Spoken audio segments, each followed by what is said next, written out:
What's up, degenerates? We're back. It's the IN Baseball Show. I'm your host, Mason Cameron at PFF_Mace on the Twitter.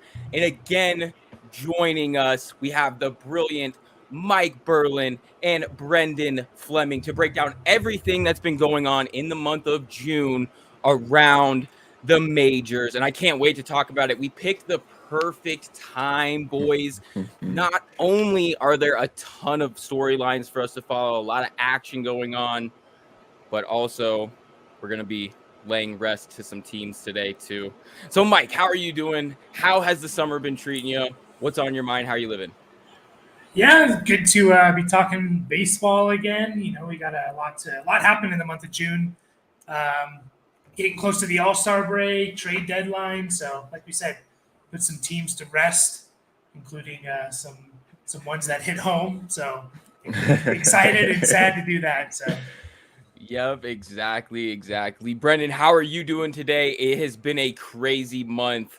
I know that I'm excited to get in here. We were talking a little bit last night, pumped about the show. How are you feeling? How are you living? I'm excited. It's been an absolutely crazy month. A lot happened around the league, and I can't wait to talk about it with you guys.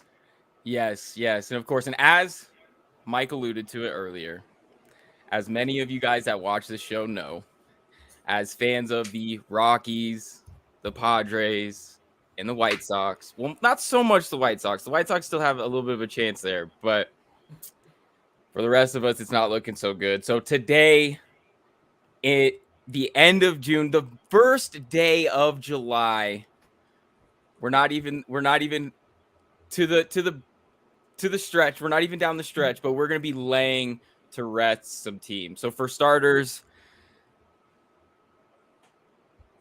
we're going to be laying to rest the Colorado Rockies.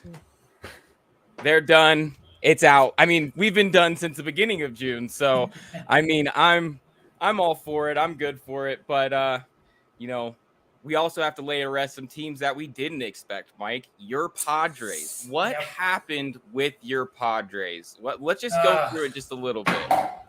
$250,000 down the drain, right? Man, it's tough. It's one of those seasons where, they're playing poorly, but also just like the ball bouncing not your way in like every situation possible on top of you playing poorly. So, yeah, it's shocking. This was I want to say this is the most anticipated season for the Padres ever, at least in my lifetime. And it's July 1st, and it's tough to have any. I'm not even interested in really watching the games, kind of follow along, see what happens, but it's tough, man. The injuries are piling up in the bullpen, and it looks like I hope they're going to be sellers at the deadline for a couple of their pieces that will add value to a lot of teams. So it is tough. It's a lot of disappointment, actually. Well, I know we'll get into it, but there's Mariners, Mets, Cardinals, Padres, like all those were playoff teams last year, high expectations this year, and they're all struggling. So it's really tough when you're a team that notoriously hasn't had a huge payroll, and then you finally get a decent payroll, and then it's the same result. I feel like because the Rockies have never really had much of a payroll, but then there's been like a couple years where they were like middle of the pack. They're like 12th in payroll, and you're like, this is gonna be the one, baby, and it just never works out. So it doesn't. Finally, B, you know what? We'll get your opinion on this, B. The Chicago White Sox, are they in or are they out? Do they have a chance? I know we were talking about this, and you were ready to sell them down the river, and I know we didn't get the outcomes that we wanted the last couple of days. What are you thinking? Are we gonna put the White Sox to bed, or is there a chance?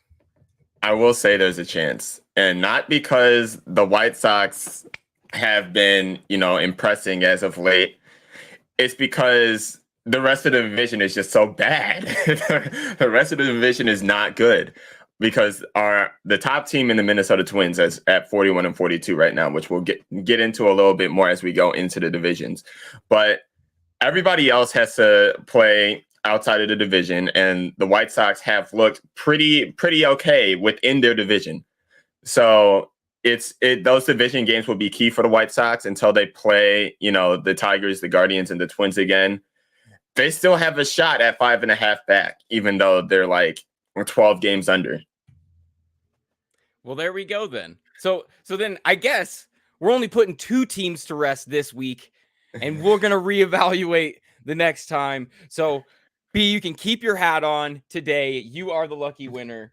But I'm excited because we have a lot of stuff to jump into. In the first and foremost, this week we had some history that was made. There was the 24th, should be 25th perfect game by Domingo Germain.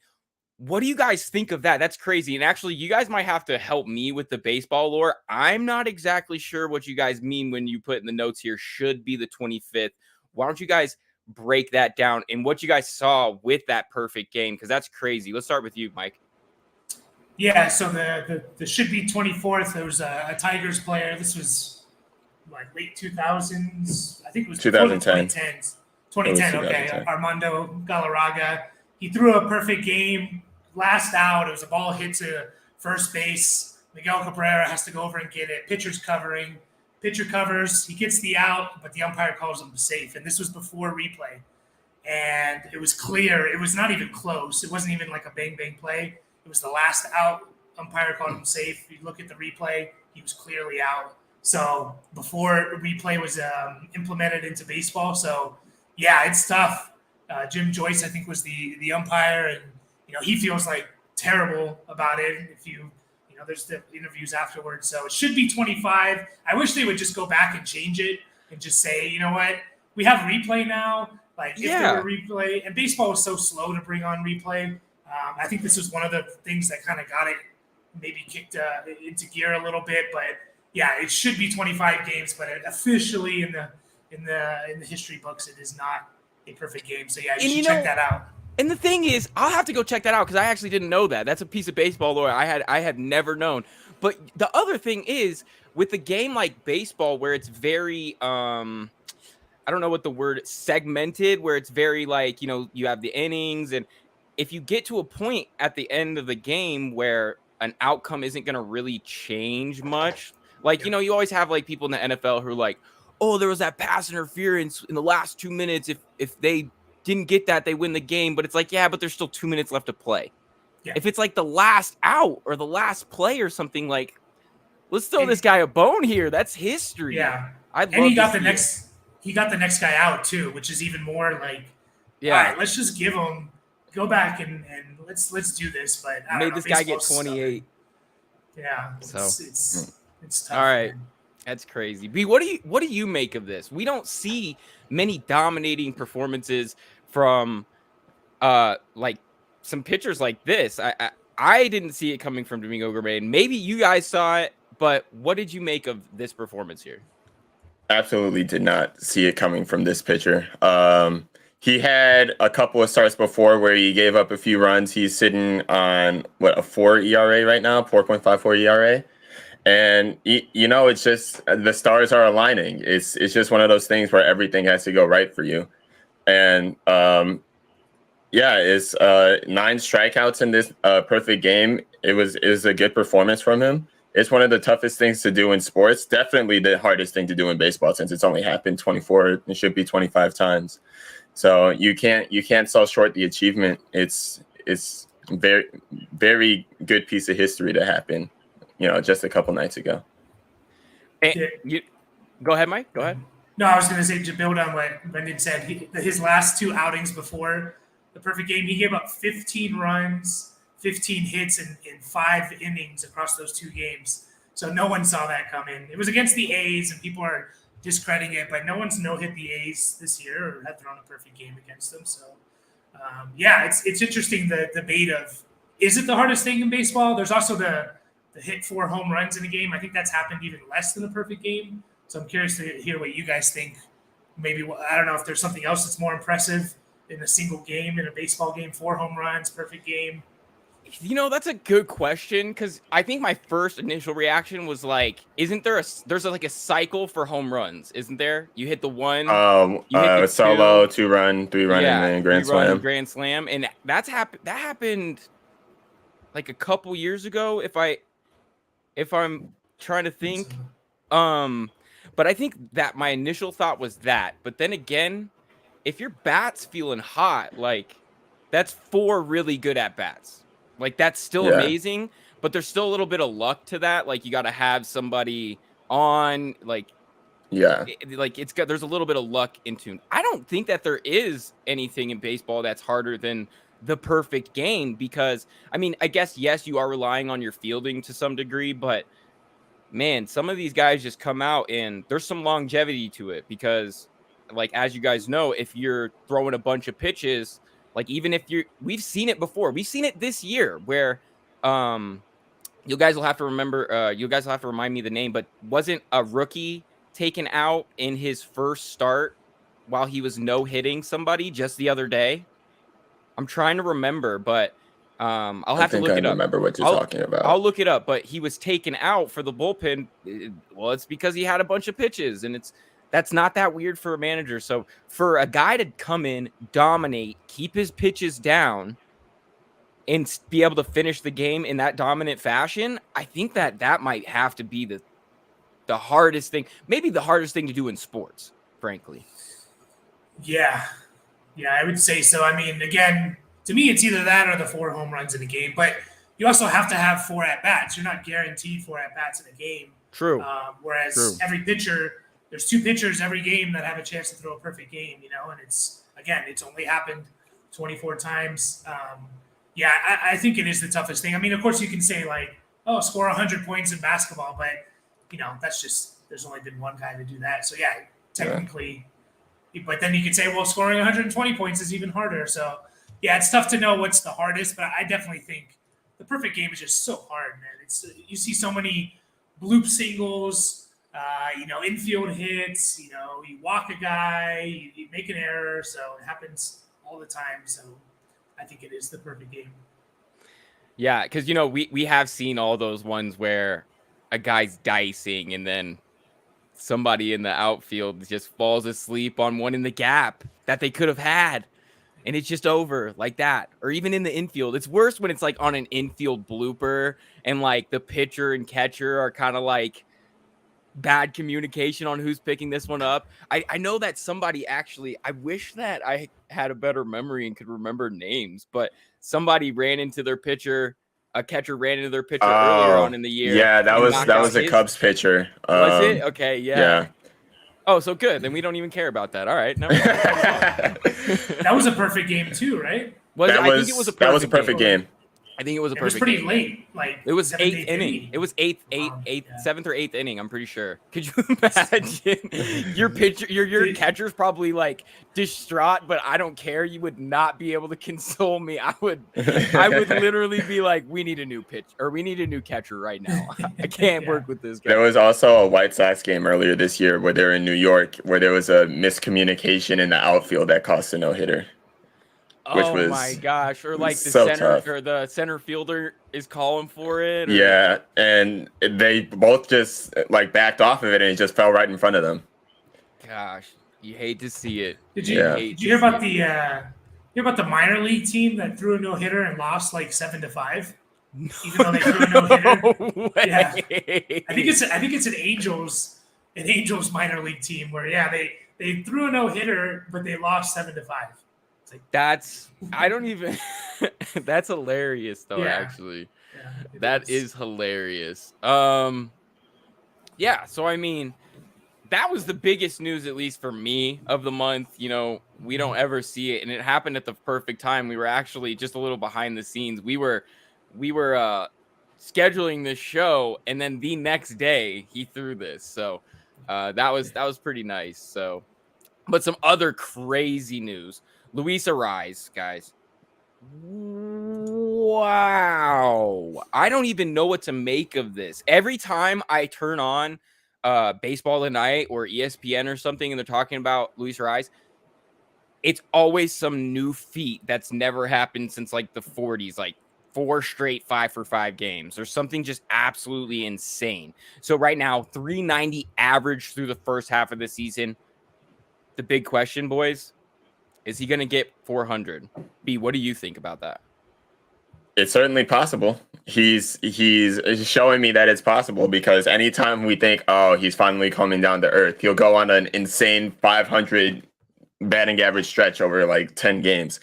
So if anyone can do it, it's definitely him. When he was in Minnesota, he's always proven to be very good bat to ball guy, very high batting average on balls in play. And that equation plus not striking out a lot, it's a good formula to hit 400. So, man, and it's so funny because every single time we come on this show, we go, I mean, can he keep going like this? And then he just hits 5-for-5, and we're like, it's usually right after. It's like he watches the show and he's like, hold this. And so, Mike, what do you take of this historic performance? Does he have a shot here?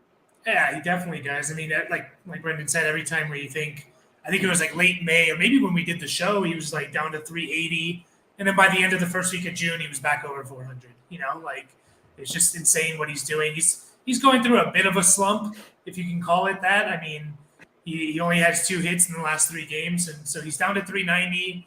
I hope he does it. I hope he keeps it interesting. It feels like one of those. It's going to come down to the last game of the year. Or he's going to have. I hope he has like 400. And he goes out and plays in the last game of the year and just goes 5-for-5 again and just solidifies it. But definitely, I love following this type of stuff in baseball, especially when you lay your team to rest. You got to follow something. So this is one of those I enjoy following. Well, the funny thing is just like last year, when no matter what you were watching on ESPN, every time Judge came up to bat, they went picture in picture and put Judge's at bat there. That's how it's going to be for Rise for the last month of the season. That's definitely, they're going to be really, really close. So I can't wait to see it happen. I love it. And the only player that excites me more than Luis Rise, I think, has to be Shohei Ohtani, man. That man is made in a lab. This is crazy what he does. Not to mention, he does all this stuff at the plate, and sometimes it's on nights that he's pitching. And you're just like, is there anything this guy can't do? So Shohei Ohtani, he hits 15 home runs in June. He now leads the MLB in home runs with 30. And the question that I think is on everybody's mind is, can he break that 60 threshold? Can he get in that range of what a lot of people consider is the real home run record? I have a hard time thinking he can't. Mike, what do you make of it? The guy's insane. I mean, 15 home runs in the month of June. I think his OPS was something 1.3 or something crazy. And he's almost a sub-3 ERA pitcher. The guy's literally one of the best pitchers in the league. I think he has the highest strikeout per 9 innings, which is always a good stat in the AL. Yeah, it's insane. 15 home runs. He's at 30.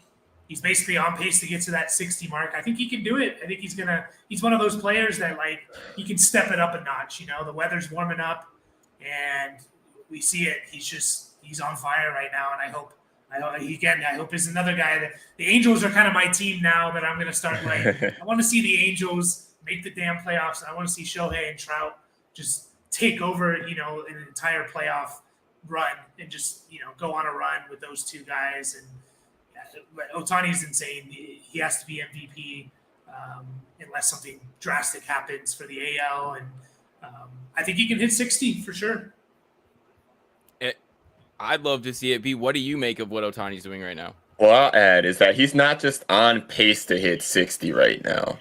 He's beating Aaron Judge's pace by 1 home run right now to this point in the season. So we're going to have a lot of pictures in pictures when the end of the season comes. It's going to be Ariza's at bats, Ohtani's at bats, and then the football game that we're watching in the middle of October is going to be the main screen. So that's going to be a hell of a ride for exactly. Sure. So not only is he on pace to beat 60, he's on pace to go past 63, which would be insane to see. Just a season after Judge did it and Ohtani's doing it. And let's not get this twisted either. This is a pitcher doing this.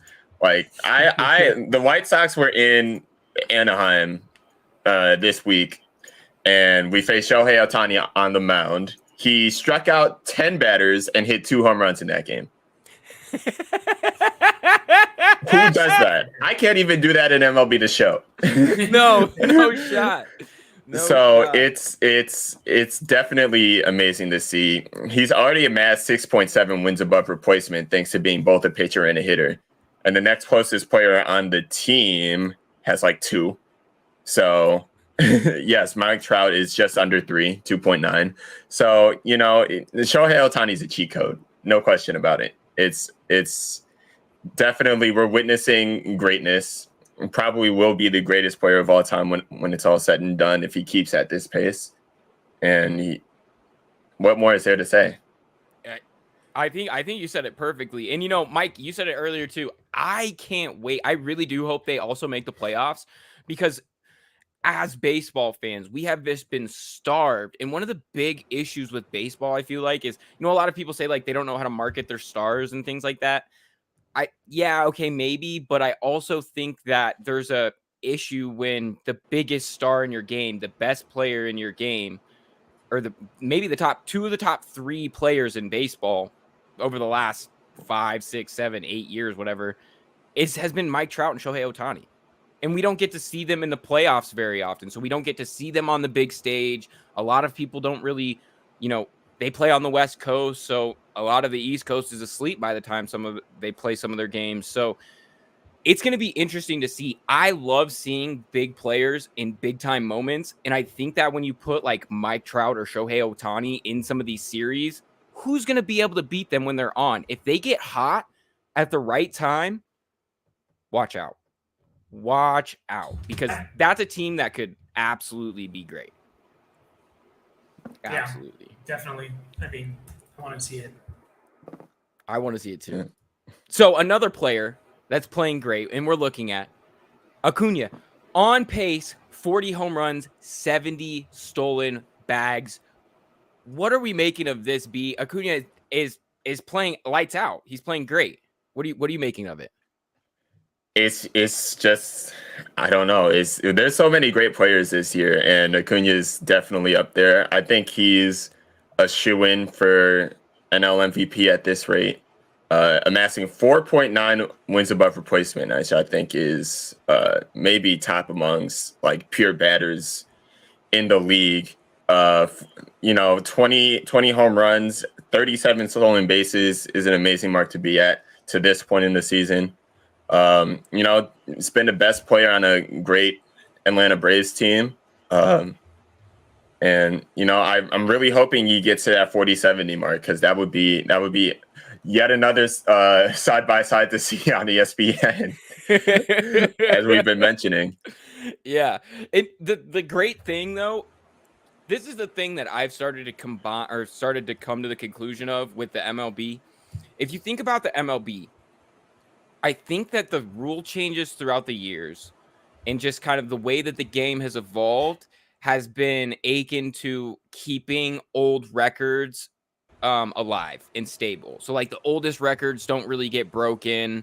You don't really see a lot of guys making history every like we talked about with perfect games and whatnot. Now, obviously it's a little bit different with perfect games than it is like a season long type record, but other sports like the NBA, the NFL, a lot of these records get broken regularly because the league's more athletic, the game's changed, the game kind of pushes to better, like at least for, baseball and football, basketball and football, they push for more scoring. So it kind of helps to break these records. The MLB hasn't been like that, but these guys are playing as good as we've ever seen this game be played. This is about as good as the game has ever been played. In the year of our Lord 2023, these guys are going lights out. And if this can't bring more people into watching baseball, I really don't know what will. And I think as soon as the playoffs come around and people see, wow, there's a lot of exciting players around the league, I think you're going to get way more interest and way more people coming out and way more people interested in their teams. And I think that that's nothing but good for baseball. Mike, what do you make of what's going on around the league right now? Yeah, it's awesome to see, and it's not just good players, but it's players with like personality and flair. You know, like it's not the baseball. You got to be boring type of. Oh, you can't bat flip or something, or you can't stare at a home run that you just launched, 500 feet. Like it's changing now, and which is good for the game. We want to be excited. We want to have personality, and Acuna is one of those guys where not only is he good, but he's just so fun to watch. Everything he does, he's just awesome. He's so good. Not many. I think what is there only been four 40 seasons, 40 home runs, 40 stolen base seasons, I think. And he's on pace, at least for stolen bases, to smash that. Close to 70. So I want to see it going. It was tough when he went out with an injury in 2021. Wasn't really himself last year. Coming back from that injury, I think it was like an ACL tear, and then he's obviously a year removed from that, and he's back and he's showing why he's maybe the best player in the NL. He might be. If Luis Ariz didn't play in the NL, maybe, but yeah.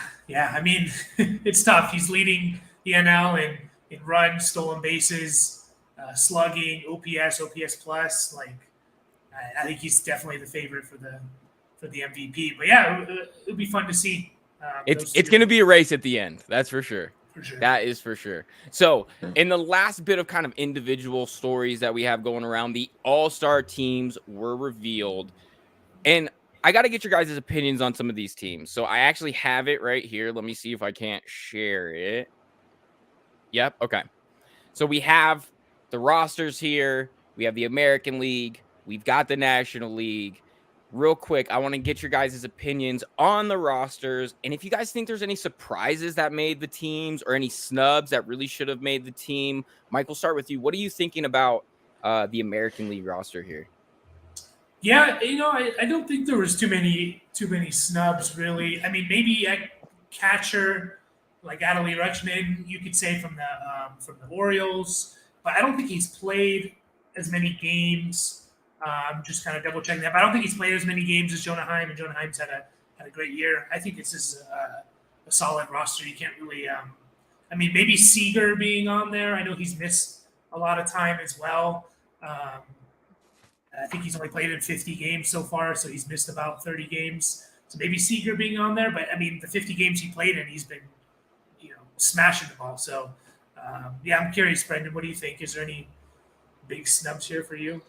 If I may be biased for 1 second, I think that, firstly, before we get into that, shout out to the Texas Rangers for having 4 starters on this all-star team. I think I was at a game when they came to Chicago, and I think it's greatly deserved. Corey Seager, I know you were just talking about, but he was hitting like 350 last time I saw. So, and slugging pretty well. So I think it's deserved, even though I also like Wander Franco there, but it was really a coin toss, which that raises a little bit of controversy around, fan voting for the starters, but that's a whole nother conversation. But I think that Luis Robert Jr. should have been at least a starter, or at least in the final vote, which he wasn't.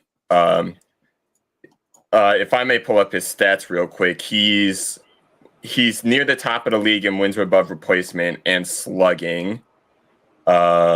He's been the most consistent player for the White Sox so far. He just had his AL Player of the Week stretch where he hit like 4 or 5 home runs. He had a few more in. He's hitting the cover off the ball right now, and he's also very good glove outfielder. I like replacing him for Aaron Judge just because he's hurt, and so he probably won't be able to start in the All-Star game. But I think Luis Robert was a massive snub in terms of American League All-Stars. And that makes a lot of sense. And you brought up a good point, which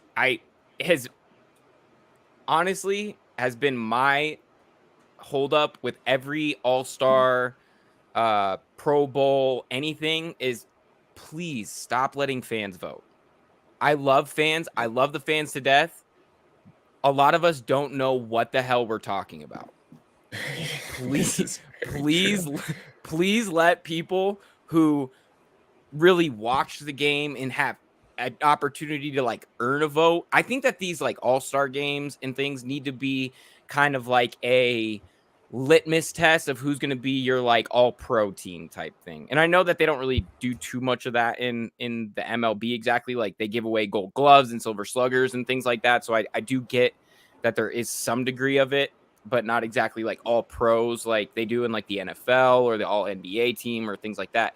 But man, please stop letting Twitter vote on these players. It's really an issue because you get a lot of times where, yeah, there is a guy that has maybe played well. You get Corey Seager. Now, nothing against Corey Seager. He's been playing excellent, but when you can make other arguments for other players who maybe played the whole season, it's kind of like a, hey, what about me type of thing. It becomes a popularity contest because everybody knows who Corey Seager is, or at least, 75% of the baseball, knowledge public at least knows a little bit about Corey Seager. So I'm right there with you.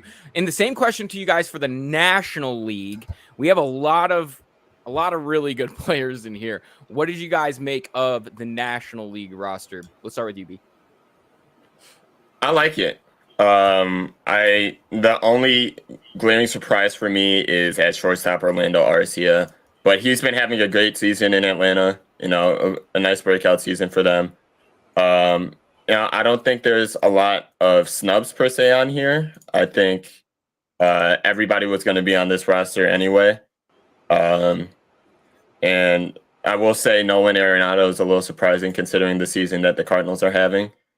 But, that's, again, that fan voting where people will get their favorite players in no matter what. So, not saying that he isn't deserving. He's been, like, one of the best players on that Cardinals team, and every team will eventually get at least one All-Star. So, but, it begs the question, like, who else at third base would have been good for the National League, Yeah, absolutely. Mike, what do you take on that? Yeah, it's tough to say anyone was snubbed or should be replaced. Matt Olson at first base for the Braves is having a really, really good season. I think he's at like 28 home runs, and he's right there with Freddie Freeman with the numbers. But, it's kind of a coin toss there. Juan Soto for the Padres is having a really good year, but it's hard to say he should be in there over Corbin Carroll, Mookie Betts, or definitely not Acuna. So both those guys are going to be on the team anyway, so it's not a huge deal. So I think this National League one, you can't really make an argument. Yeah, Arenado, it's like, who else would you put in at third base? Like Machado's having a terrible year, so that he doesn't deserve it. And I'm just trying to think of what other NL third baseman actually deserve to be there. So I think it's a solid list. Only one I can think of is Austin Riley off the Braves. Yeah. But yeah, outside of that, it's been even be having a little bit of a down year. Anyone but Nolan. No, I'm just kidding. I'm just kidding. And it makes a lot of sense. Nolan's great, and I think that a lot of people also, just even if maybe the team's not that good, like he had a nice little run the other day with a handful of really big hits. And just the way he flashes the glove, I think, is obviously always forefront in people's mind. I think defensively, he's obviously one of the best gloves to play the game in the last, decade or whatever. So I definitely could see it. And, it helps to play in St. Louis because everybody in St. Louis, the entire population of St. Louis watches the Cardinals and they're going to vote you in. So it's almost a surprise that they didn't get closer on some other positions just because they come out and vote all the time. They really push the vote. But it's going to be a good team. I can't wait to see it go down at the Midsummer Classic. It's going to be a nice one. And yeah, now we're going to head into some breakdowns of the divisions, boys. So we're going to start off with the NL West, mine and Mike's NL West, where we already put the Rockies and Padres to rest. They are dead. Don't even talk about them. Don't even need to talk about them. The Diamondbacks, 49-34. They're still holding on to first place. The Dodgers right behind them, only a few games back. The Giants right there as well, second and third wild card spots. The Giants had a great June. Mike, what do you make of this division outside of what we've already talked about with our putrid teams? Yeah, we don't, like you said, don't need to talk about those guys. I'm surprised about the Diamondbacks still holding on. Like, I thought they were going to fall off a little bit. Just, young team. I knew they were going to be good and improve this year, but yeah, for them to lead the division halfway through the season now is amazing to see. I mean, Corbin Carroll is awesome. He's one of the best young players in the league right now. I mean, you got Christian Walker, who's kind of a name that people should start learning about. Ketel Marte, it's awesome to see him come back and play at a high level. Zach Gallen kind of leading that pitching staff. So they're stacked. I mean, the Dodgers are the Dodgers. They're always going to be there. And the Giants, man, having 18-6, 18-8 June, like getting right back into it. You kind of look at their roster and you're just kind of like, how are the Giants doing this? But their bullpen's nasty. They have a really good manager in Gabe Kapler. Like they're getting enough production, and it's easy to say like, they'll fall off. But then you think about what they did in 2021, where they won, 111 games or something crazy, 107 games, and with a guy you look at their team and no one jumps out off the page at you. So it's gonna be fun to watch this. Watch these three teams kind of battle it out, because I think they're all going to be there to the end.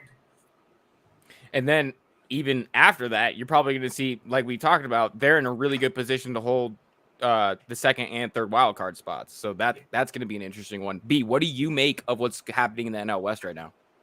It's very interesting. Just to fall back onto the Giants real quick. They've had an amazing June. And it's been, I knew this team could hit for power from when they were here in April, and it's really showing right now. Just last night, they have like a 3-run home run to take the lead against the Mets, which we'll get to the Mets at a later spot, but I'm concerned about them. I think they're just the pitching's getting there too. The bullpen's really good, as you said. I think they're like one starter away from being, legit in this division. And that'll turn out to be a scary, like, top 3 in the division as well. With Arizona holding on, they've been, I think they're sitting around 500 since June 12th, but, they've still been able to keep space from the Dodgers, who had a little bit of a slow June, but, they're still in the thick of it. I think the Dodgers need some bullpen arms. They have great starters, in Clayton Kershaw, Tony Gonsolin. Urias is on the 15-day IL, Syndergaard's on the 15-day IL. But, their bullpen is what's been really letting them down. They have one of the top offenses in the National League, one of the best starting pitching cores in the National League. It's been they need outs from their bullpen in order to have a chance in this division. Yeah, that makes a ton of sense. They got to put away some of these big hitters. That's going to be for sure. Yeah, absolutely. And so we move away from the West and we're into the Central.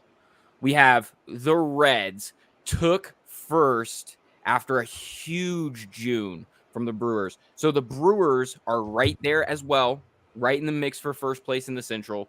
We have the Pirates a little bit further down there, the Cubs and the Cardinals even a little bit further. The Cardinals are looking pretty dead too. So, B, what are you making of what's happening in the Central right now? The Reds are looking good. They're looking crazy. They've had a great month. The Reds have been the most fun baseball team to watch in the month of June, and I don't think it's been particularly close. And it's all thanks to the call-up of Ellie De La Cruz. He's been an absolute stud ever since coming up. He's already hit for a cycle, which is insane to think about. Yeah. He's hitting the ball constantly 110 miles per hour off the bat. He's running the bases very well. And, it's just making this team a lot more fun.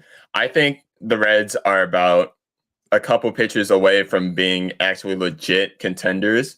You know, it's easy for them to, I think it's fairly easy for them to take the NL Central as it is right now, just because all the teams are pretty weak. I don't know how the Brewers are sitting in second with one of the worst offenses in the league and a pretty mid pitching staff, but you know, they're still there. The Pirates are still hot on their tail. I think they have a series right now. The Brewers and the Pirates. I think the Pirates just walked off on the Brewers last night. The Cubs have been hot and cold.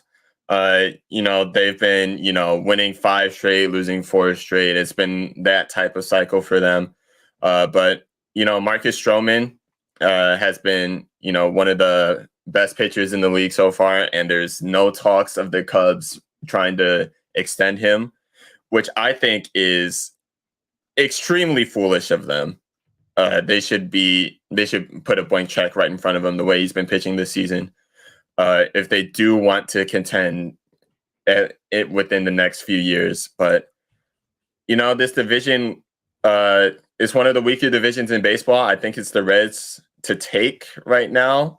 I didn't touch on the Cardinals because not much has changed with them. They've been they just haven't found their form at all. Don't know what the issue is there, but you know, I'm really liking the looks of Cincinnati, and you know, hopefully they'll be able to keep their June form and run away with this division. And so, question for you both here. So, this is a great opportunity that I would see as being like a division that might be very active in the trade market come the deadline. You have the Reds. They might go out there and acquire some pitching. You have some rumors that the Pirates, that other teams might be interested in Andrew McCutchen if the Pirates don't pick it up. Those are really interesting factoids that I would like to see. Do you guys see any of these playing out, or even any other targets, or maybe in specifically for the Reds, any guys that they should go target? Do you see anybody like that, B? That's a fantastic question. It's a hard one that I put you on the spot with. I know. Yeah. I think the Reds have a good bullpen, at least 4 good bullpen arms. They have the offense right now. I think if I'm looking anywhere, it would be at starting pitching. If I'm looking at teams that may be sellers soon, you know, you're looking at the Padres, you're looking at maybe the Red Sox or the Blue Jays, you're looking at the Mets. You know, if Mike is thinking that the Padres will be sellers at the trade deadline, I'm liking them going for maybe a Blake Snell, maybe a Joe Musgrove. But you know, it's all dependent on, you know, how this month goes for the Reds specifically. I think they will be buyers at the deadline regardless. I think their focus should be on starting pitching. And, you know, if they go that route, I think, you know, either the Padres or the Mets or even the Phillies, who are behind right now, but their starting pitching has been the reason why they've been kind of in the dumps. But, you know, starting pitching is very important for the Reds right now. That makes a lot of sense. And Mike, same question to you. Are those players, the Blake Snells, Musgroves, are those the type of guys that you would hope the Padres would be selling at the deadline, or are those pieces that you're really keen on maybe the team keeping? So the city of San Diego would burn if they traded Joe Musgrove. He's from San Diego. He threw the first no-hitter in Padres history. They would burn down the city if they traded him. They just gave him a contract too, so I don't see him trading Musgrove. Blake Snell needs to be traded 100%. He's a free agent next year. He's been really, really good his last 7 starts. He has a .86 ERA his last 7 starts, maybe the best pitcher in the NL over the last 6 months of the season since late May. And so they need to trade him. I hope they don't. I don't see the point in keeping him if you're 5, 6, 7 games under 500, because you're not going to pay him next year. So trade him. I'm interested with the Reds, though, because I don't know. Like, I don't think they expected to be where they are now going into this season. And I'm curious if is the best move for the Reds, because they still have a very young team. They have I think a top 5 farm system. Ellie De La Cruz is part of that, who's on the majors now, but they still have some studs in their farm system. I don't know if they want to trade for a rental. Unless they really really believe that Blake Snell can push them over the top. I think if they do trade for someone, maybe they'll get someone that's under control for next year too. I don't know who that is off the top of my head. Kind of like the Orioles last year, different situation because the Orioles weren't leading their division, but the Orioles were right there up until the end, and they actually sold Trey Mancini to the Astros, who was kind of like the heart and soul of their team, even though they were right there. But again, different situation because they were third in their division or something like that. So I'm curious to see what the Reds do if they kind of just say, you know what, we don't want to sell our farm system for a rental. Let's see how this season goes, and we'll kind of build upon it next year with our young studs, or if they're really going to push and go out and go for it. It's going to be definitely something to watch, and I can't wait to see it because you guys are right. The Reds have been exciting, and it would definitely be it's definitely a question that they're going to have to ask themselves when the deadline comes up for sure. But on to out of the Central and on to the NL East. And gents, this has been a big time division here. We have the Braves at the top, 54-27. They're on pace for 108 wins. You have Miami coming up behind them, Phillies, the Mets, and at the bottom, the Nationals, who are dead on arrival. Mike, what are you making of this division right here? The East has some tough teams. Sure, for sure. It's kind of like the AL. I mean, NL West, NL East, really good divisions. Braves are just so good. They could have an all-star at every position. It seems like every one of their starters could be an all-star, in my opinion. They're that good. Marlins still around. I thought they would have fallen off by now, but they're number one wild card team. They have some offense. They have the pitching. I'll be interested to see what they do because they're a team that's notorious for selling their guys. And so now it's well, what do? You find yourself in the spot that you are. You're 13 games over 500. You can't sell. So curious to see what they do. Phillies had a hot June, 18-8. They got back into it. With Bryce Harper coming back, Trey Turner I think is playing better.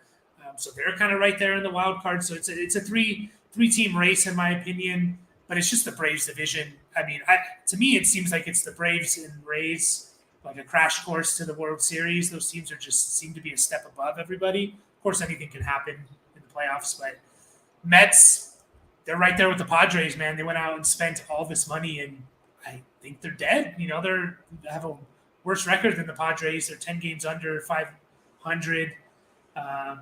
So I think they're dead, and they could be sellers. Like a guy like Max Scherzer. Maybe they sell him. I don't know. You have to take on that contract, but who wouldn't want Max Scherzer on their team for a playoff run, right? I'm interested to see that, but it's the Braves division for sure. That man's a psycho. I don't know that I want him anywhere near me. I definitely want him on the mound for my team. The man is a savage. But B, same question. The Braves, they're running away with this. The Marlins are right there, first wild card spot. Is there anything else that we really need to watch out of this division? I feel like the Phillies, like Mike mentioned, they had a pretty solid June. Won 3 of their last 4 games to end the month. And they're right in the thick of it for the wild card. It looks like they're 2.5 games back of San Francisco right now. And that'll be something to watch as the season goes along. Maybe they're also buyers if they get any closer. They were a wild card team last year that made it all the way to the World Series. So, this is a team that definitely has the potential to turn it around. And that'll be something to watch for as well. Miami, going back to them, they were doing so well without Jazz Chisholm Jr. And now he's finally back from injury for them. So that'll be interesting to watch how he takes. I believe he's playing center field for them now. That Luis Ariz is at second base, but it'll be interesting to see how he recovers from his injury, how what he adds to this team. They're what 13 games over 500 right now, so that addition definitely doesn't hurt them. I think they're on a good track to lock up a wild card spot pretty soon. But yeah, like we said, it's going to be interesting to see what happens with the Phillies, also the Mets, who are down in the dumps right now. I think they'll definitely be sellers because their owner was just talking about if they don't show any signs of improvement anytime soon, they're definitely going to have to sell. Which I hope they're gonna sell. It's a huge lol Mets moment. This is so funny to me too. This is so funny. I'm so glad you brought up the Mets. This is hilarious to me because I just had to look it up too. The top 2 payrolls in the MLB are both from the state of New York. The Mets payroll, $353 million. The Yankees, $276 million. So the Mets are almost 80 million over the Yankees. And that's over $600 million in baseball contracts in the state of New York, in the city of New York. That's what that looks like. And at one point in this season, both of these teams were last place. You can't even write that. You can't. No. And it's going to be interesting to see what they do. I think someone like Brandon Nimmo absolutely has to be sold. He's been very good for them in center field. I think Jeff McNeil has to be sold. They signed him pretty long term. And, I don't know what they do. I think Pete Alonso is untouchable. I think Francisco Lindor is untouchable. I don't know what you do with this team. It's tough. You have only 8 players above 1 win above replacement. It's tough scenes over in New York. It's definitely not what they paid for at all.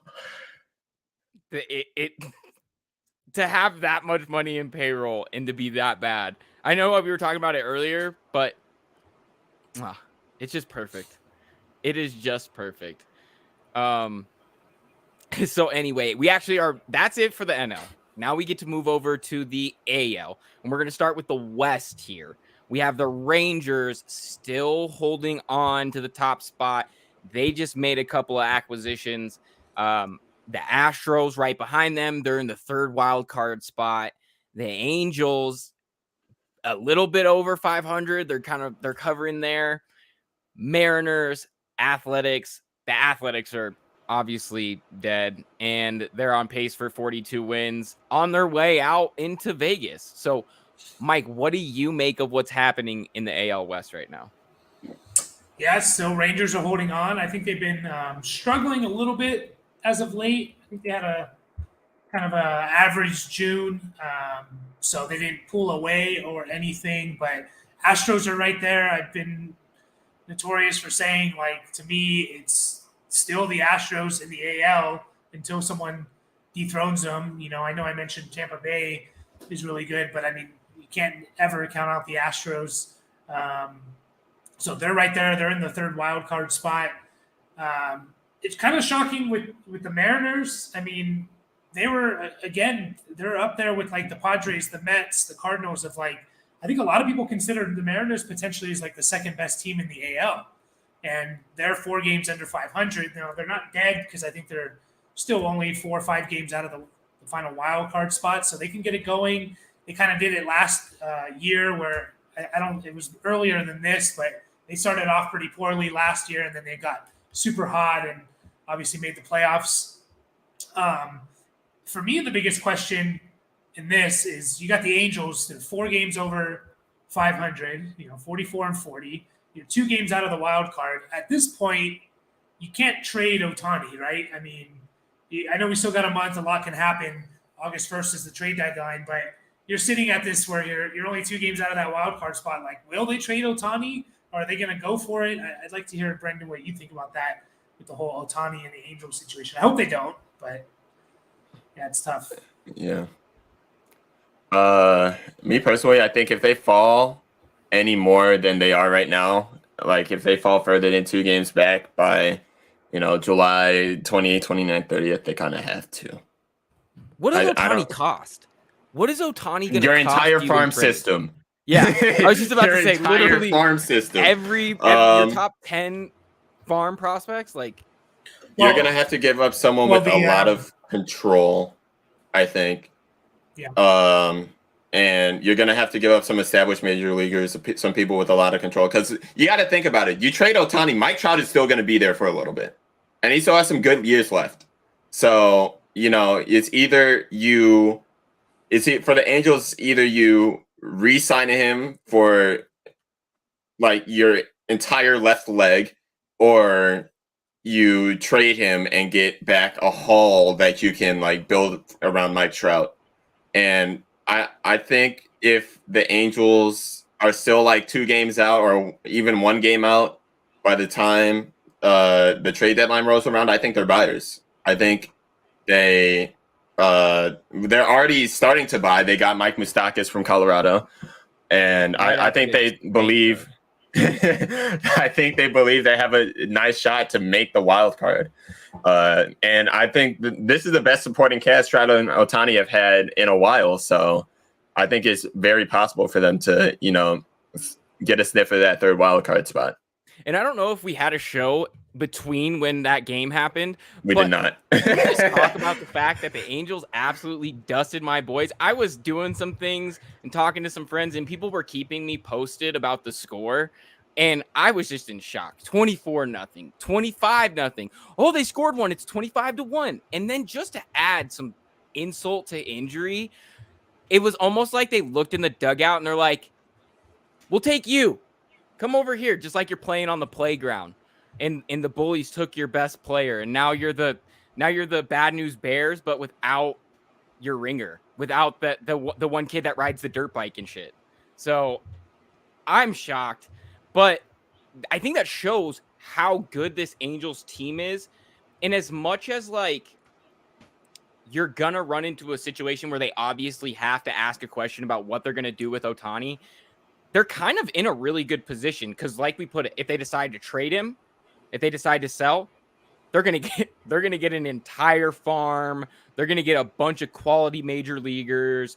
It's gonna be probably the biggest trade we've ever seen in MLB history. On the other hand, you're gonna have, if they decide to be buyers, you're gonna be supplementing a roster with 2 of the best players in the entire league, in the entire majors. So that's going to be a super interesting tidbit as we get closer to the deadline. I can't wait to see it play out for sure. Yeah. The only thing I'll say is it's about trading the farm for Otani is he's not under contract. You have to pay him. Yeah, you have to pay him. So that's where I think teams are. So Padres traded for Juan Soto last year. They gave up their farm for him, and then immediately re-signed him. Well, he was under contract. You had him last year, and then you have him this year and next year. So you had him for 2.5 years. Otani, you don't. So, you're not guaranteed that he's going to sign unless it's like a team like the Dodgers or Yankees that trade for him. If I don't know, I'm just thinking of a team like if the Reds trade for him or something like. No, they're not keeping him. Yeah. And so it's like, do you want to trade your farm for a 2-month rental? I know it's Otani, but you're gonna pay the guy what, $500 million at least, $600 million. Who knows what he's gonna get? So yeah, it's gonna be very interesting. I just hope the Angels keep winning, keep playing well. They have some solid players on this team. Maybe they can go out and get a pitcher. They actually have a pretty good bullpen. They maybe could use a starter and another position player. So it'd be fun to see. My own bias, I want them to start losing. I want Otani to go to the Dodgers. And this is why, as a Rockies fan, I want to see him go to the Dodgers because the Rockies aren't ever going to be good again. I've come to that conclusion a long time ago. And as long as I get to see Shohei Ohtani come to Denver a few times a year to just absolutely smack the Rockies, I'm happy. I'm going to be really happy. I'll be honest with you guys. But that's just me. Don't want to see it. I know you don't want to see it because the Padres have a chance. Yeah. No. Yeah. You think it'd be crazy for like what if the Diamondbacks say, "Oh, we'll trade you like Corbin Carroll, who's probably going to win Rookie of the Year, one of the best young players now." Would the Angels take a deal like that, Corbin Carroll and a few more prospects? With the Diamondbacks even? I don't think the know, Diamondbacks would even consider that deal. Yeah. Corbin Carroll is too valuable to them right now. He's tied for first in wins above replacement for them. He's been one of the big reasons why they've been first in the West.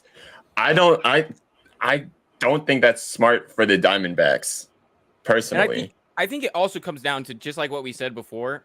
If you're going to be a team that makes this trade, he is a rental. You have to be a team that has some pedigree, that they're like, we're comfortable with him. We know that when he does hit the market, we're going to be one of the 2 or 3 teams that A, can afford him, and B, he's already going to be comfortable with us. Like, that's how a lot of times what you see when you see these big trades, they go to a big time franchise, and then the rental isn't so much of an issue because they're already talking about, hey, I'm going to give you $600 million when you hit the market. So that's just how it works. But it's going to be an interesting draw to watch for sure. So we move out of the West, though. We're going to move into the Central, where the Twins, this has to be the worst division in baseball. The Twins are leading the division at under 500, 41-42, first place despite being under 500. The Guardians right behind them, Tigers, the Sox, the Royals. B, we're going to start with you because obviously the Sox are in this division. Go ahead, let it all out. This is a safe space.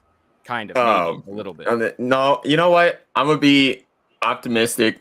I'm gonna say this division is exactly where it needs to be because the White Sox still have a chance to win the division. But recently there's actually been a jockey up top. The Cleveland Guardians held the first place for about a day before losing 2 straight. And that's okay, I guess, because nobody in this division has been good. I have said previously, it's going to come down to division games to separate who's going to win this division. Nobody's going to perform well against out of division teams. It's just I don't know why that's the case. Like, everybody's been shockingly bad, but for the Twins, they've been heavily carried by their pitching. When you have your top 4, 5, 6, maybe best players have been coming out of the bullpen or your starting pitching, the offense has not been fantastic for them. It's definitely a home run or bust offense. The pitching has been up there. They have they're 4th in the league in the American League for ERA. It's definitely a pitching reliant team. They are going to play a lot of close games, and it's in the division that'll make for some entertaining chaos ball. Looking at the Guardians, their offense has not been good either. The Tigers, I don't know what they're going to do with Riley Green out. They're definitely going to feel the effects of that for a little bit. The Sox, being forced to watch them every single day, it's torture at some times, but still in it with a shot. When you have Luis Robert Jr. doing the things that he does for this team, carrying the team on his back, they have an okay bullpen, even though it's like 13th in ERA. When they have it put together and they have a chance to drag this team over the finish line. The batting needs to get better. They're like 10th, 11th in OPS, and they don't take a lot of walks. They chase a lot of pitches. So a more patient approach at the plate would benefit the White Sox. And then the Royals are just dead, obviously. I think they're fighting with the Athletics to be the worst team in baseball right now, and they just sold one of their best pitchers in the world, Chapman, to the Rangers. I'm saying a lot about the Central Division without saying a lot. It's just it's trying to make sense of a division that's just there's no sense within this division. It doesn't make a whole lot of sense. And our number one fan pulled up. Rare, good morning. What's up? You catching us at the end here. We're breaking down the AL Central. B just dropped it very eloquently that there's not a whole lot going on in this division. Mike, is there anything that you have to add to the mediocrity of this division right now? Not really. I think I don't know what to say about this division. I think it's just the perfect. Can we get rid of? We can keep divisions. We can keep rivalries. Can we just put the 6 best teams, or in all sports, just put the best teams with the best records? We don't care about you won your division. Like the next division we're going to talk about, literally the last place team would be tied for first in this division. Like, and one of those teams is not going to make it, and one of the teams in this division is going to make it. There's nothing else really to say. It's just really, really bad baseball. Like, yeah, it's really bad. I hope someone takes it and takes charge and actually plays well, but I don't know what's going to happen. We'll see. This could be maybe the worst first place division winner ever. We'll see. I don't know what that is. I think Brenden said the Padres won it, like 82 and 80 or something like that one year. Yeah. So we'll see if they beat that horrid record. So, if I may add, we were talking about trade deadline and who should be buyers and who should be sellers. None of these teams in this division should be buyers. Maybe if there's some space between the Twins and the Guardians or whoever's in first, maybe they buy to try to make a decent run in the playoffs.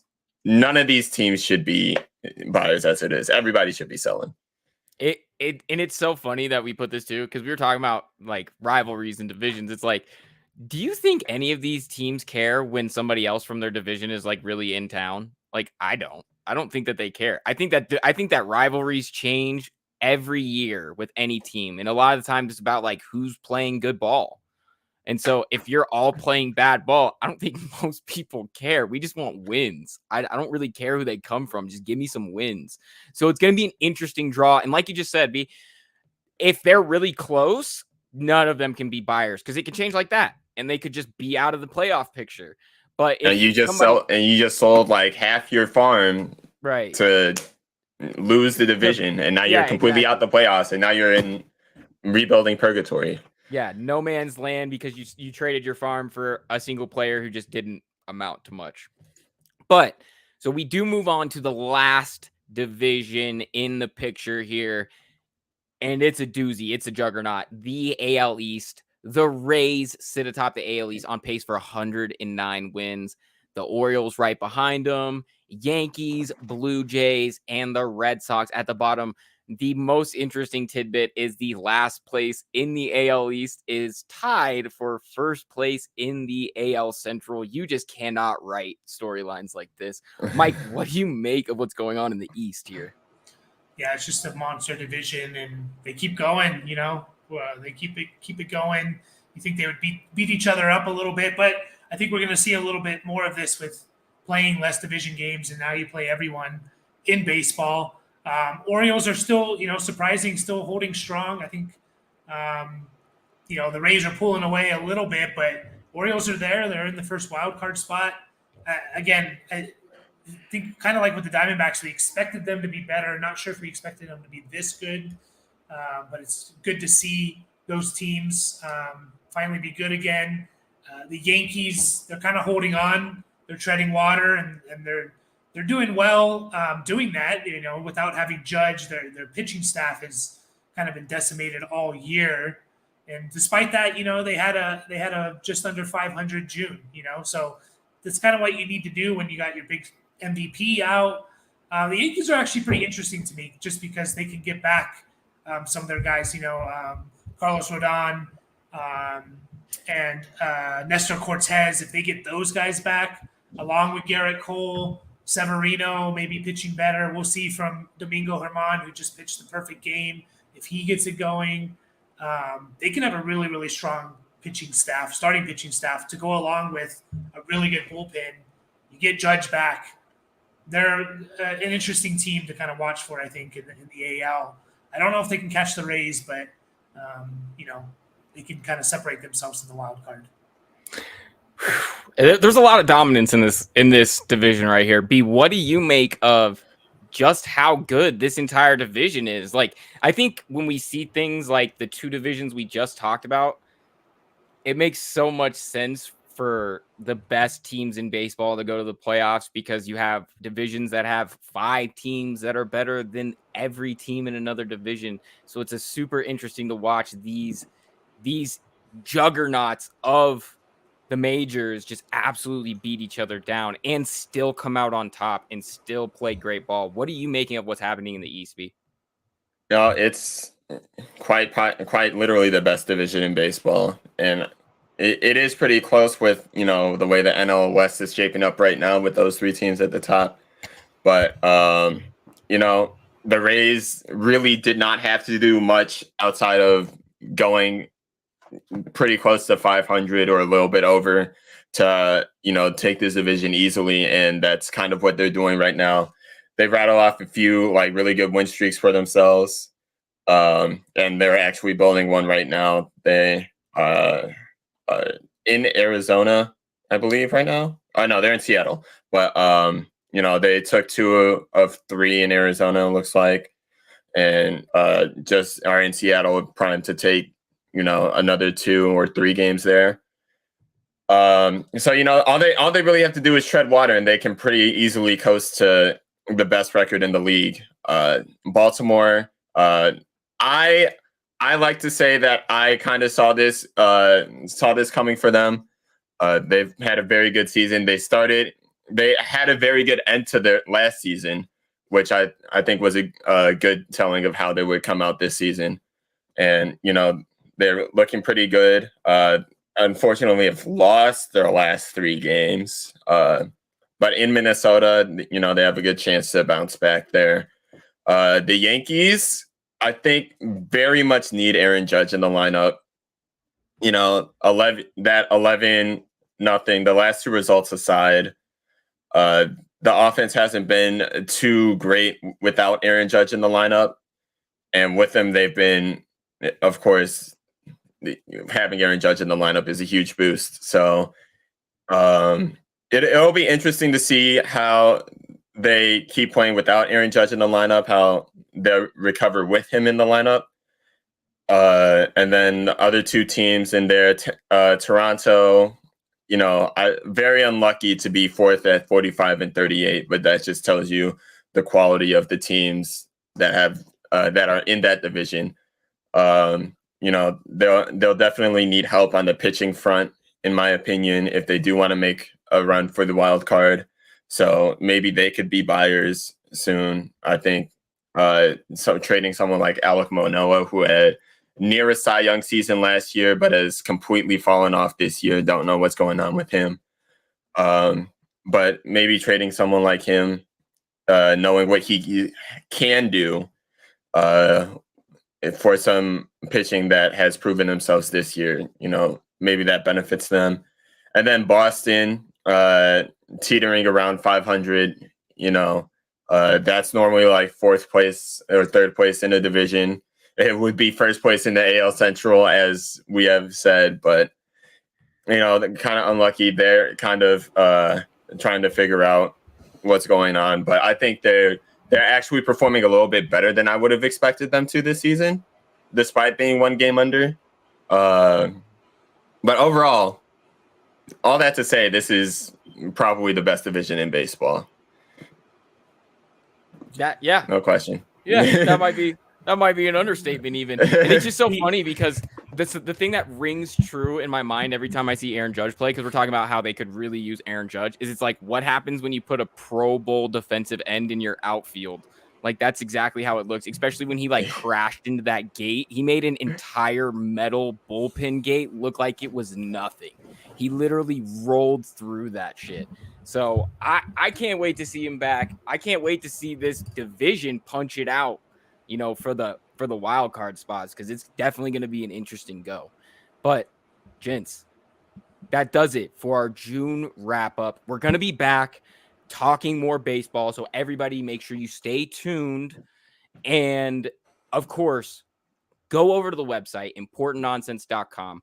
That's where you get all of our info, all of our pieces. Mike, also the lead dynasty writer over there, he's going to have some stuff coming out. Me and B are working on some new short videos that we're going to try to post out there, and it's going to be an interesting thing. So definitely watch all of our YouTube, our Twitch channels, the Facebook. Definitely check that out. And like I said, importantnonsense.com/supporters. That's how you get access to our Discord for any of the fantasy football players out there. You can come in there and, talk to our guys, yell at our guys, or even come in and talk about a little bit of baseball. Our baseball chat has been blowing up this season because of all the crazy stuff that's been happening. So, guys, it's been a great one. I've had a lot of fun. Mike, do you have any parting words for the people at home? No, just I think next time we're going to be talking will be a trade deadline. So August 1st, I think, is the trade deadline. Maybe we could do like a late night show August 1st and talk about all those trades that went down and who bought, who sold, who's going to be the favorites. So I'm excited for it. July's a good month. The All-Star game coming up in Seattle. So, keep an eye out for the trade deadline. It's going to be a good time. I'm right there with you. I think we should definitely get in on that. And B, do you have any parting words for the folks at home? Keep enjoying baseball. It's been a very fun season to this point. Unpredictable at every point of the season so far. It's going to be fun the way that June is shaped out. Keep an eye on the All-Star game and the Home Run Derby coming up in a couple weeks, and the trade deadline is going to be crazy. It's going to be fun, and I can't wait to talk about it with you guys. Yeah, I can't wait for us to get back together, boys. And as the season starts to come to a close, we might do this a little bit more often. So that's going to be a lot of fun. And thank you guys all for coming. And until next time, keep up the nonsense.